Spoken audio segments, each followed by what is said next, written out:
project. It's got written instructions as well as a little diagram on the back that shows you how your whole system should look when it's done, okay? So I'm gonna just go through this entire sheet step by step so that I'm looking at the same things that you'll be looking at when you're actually building your project. All right, step one, cut a piece of 1/8 inch aircraft cable around 12 feet long, swage it to one hanger iron.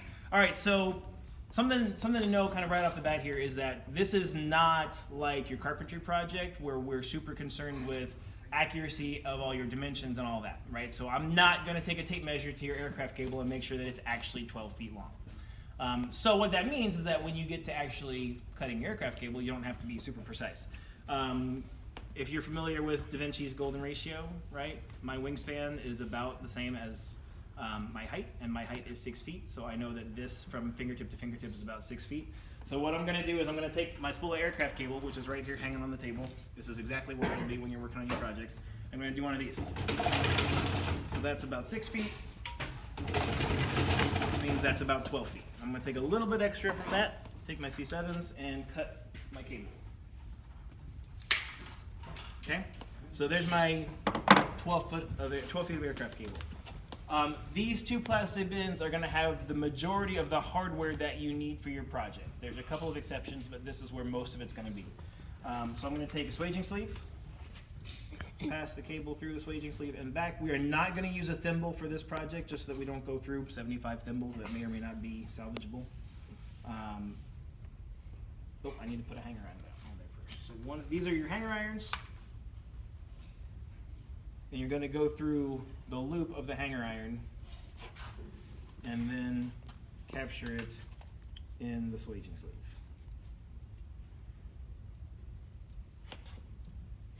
I'm going to take that to my bench swager over here.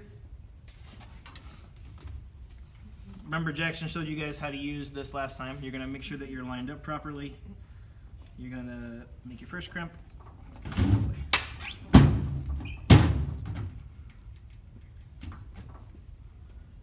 Second crimp. And third crimp.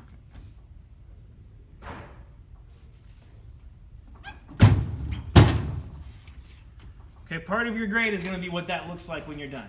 All right, if you've got swages overlapping each other or swages coming off the end, or if it's obvious that you used the wrong groove, you will lose points. Okay, if in doubt, cut it off and try again.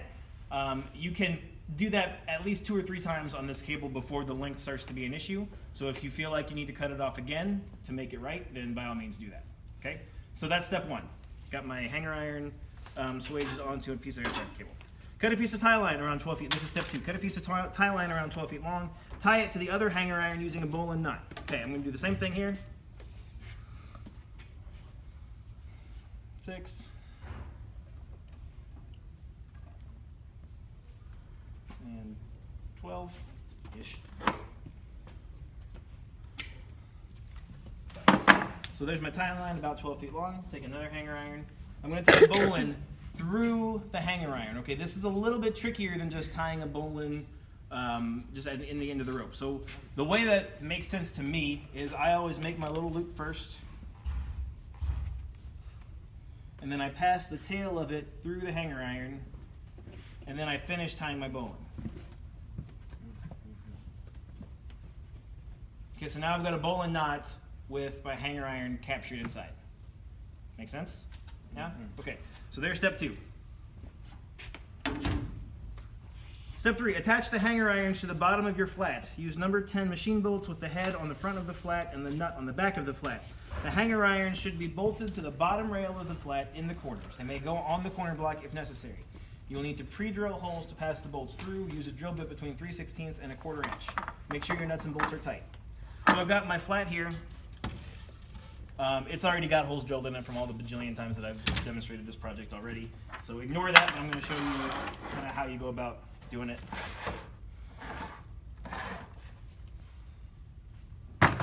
Okay, so here's my flat. They're going to go on this side. I've got my drill set up with the pre-drill bit that I need. I'm going to take this and go through the bottom of my flat. All the way through the muslin, all the way through the muslin in the front.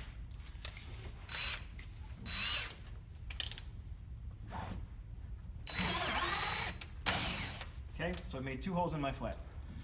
You're going to take 2 more of these, or you're going to take these 2 hanger irons actually, and you're going to bolt these onto your flat using the little machine screws that we've got here. These are the machine screws. They are basically very small bolts. Okay. It does not matter which side is which side is tie line and which side is aircraft cable. We're going to take your machine bolt from the front all the way through your flat, and then put your hanger iron onto the bolt. And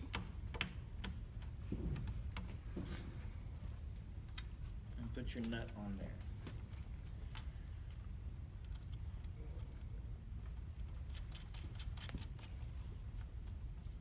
Okay, now we want to make sure that when you do this, that your bolt ends up flush with the front of your flat. The bolt head ends up flush with the front of your flat. We don't want to see a big chunk of hardware sticking out the front. Okay, so we want to make sure it's nice and tight. So we're going to take, you can do this with either the drill or just a screwdriver for the front, and the back will need a wrench of some kind.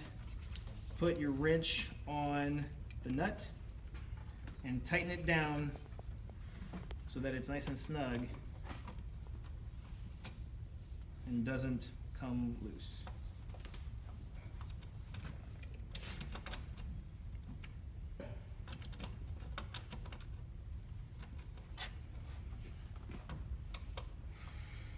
Okay, I should not be able to come up to your flat and take the bolt out with just my fingers. Right? It should be tight enough that I need tools to remove it from your flat. Okay? So that's one. We want that facing up. And I'm going to repeat the process on the other side with my tie line side. Go through there. Tie line. That on there.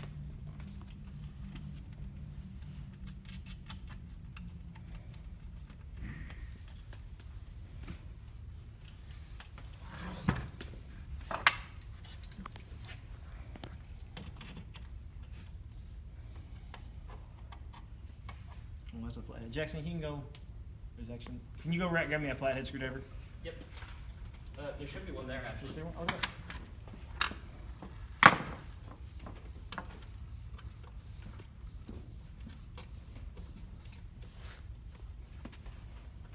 Same thing, make sure it's nice and snug and flat with the face of your flat. Okay?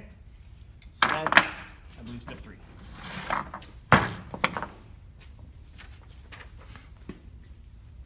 Yep. Okay, step 4. Attach another set of hanger irons to the top of the flat, this time using short screws. These will serve as the keepers. The crease of the D-ring should line up with the hanger iron below to keep your lifter line straight, or plumb. Pass the tie line and aircraft cable that are attached to the hanger irons through the keepers. So whenever we're hanging flats, we make sure that we put keepers at the top. We want to attach to the bottom of the flat so that the entire flat is captured within the system, right? We don't want to risk the whole flat coming apart, especially when you're dealing with wooden flats. You don't want to risk the whole flat coming apart if some force happens and your hanger irons are attached up there. So we attach our hanger irons to the bottom so that the entire flat is inside the system.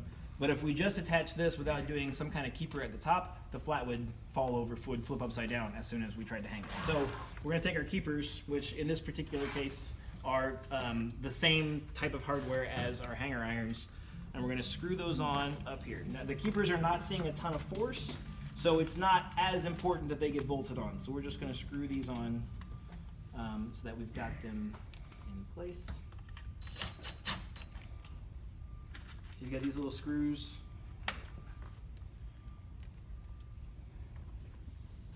And the hanger irons. And you want them to more or less line up with the hanger irons down below. And then you pass these through the keepers so that they're captured.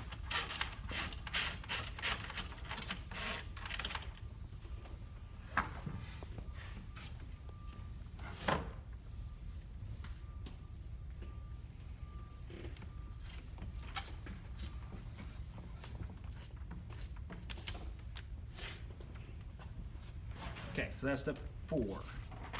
Step 5, create a clue plate. Cut this from plywood. Whatever size you choose, 1/4 inch will be easiest to work with, but 1/2 or 3/4 inch will work as well. Start with an equilateral triangle, 6 inches on each side, then round the corners using the bench sander will be the easiest way to do this. Using a spade bit, drill 1/2 inch holes in each corner, inset enough that there is at least a 1/4 inch of wood left around them. Precise carpentry is not the goal of this project, so if the clue is a little small or the hole's uneven, it's fine. Okay, so we've already cut, because you guys already know how to use the saws, I'm not going to demonstrate that part, but we have cut triangles out of plywood to turn into our clue plates.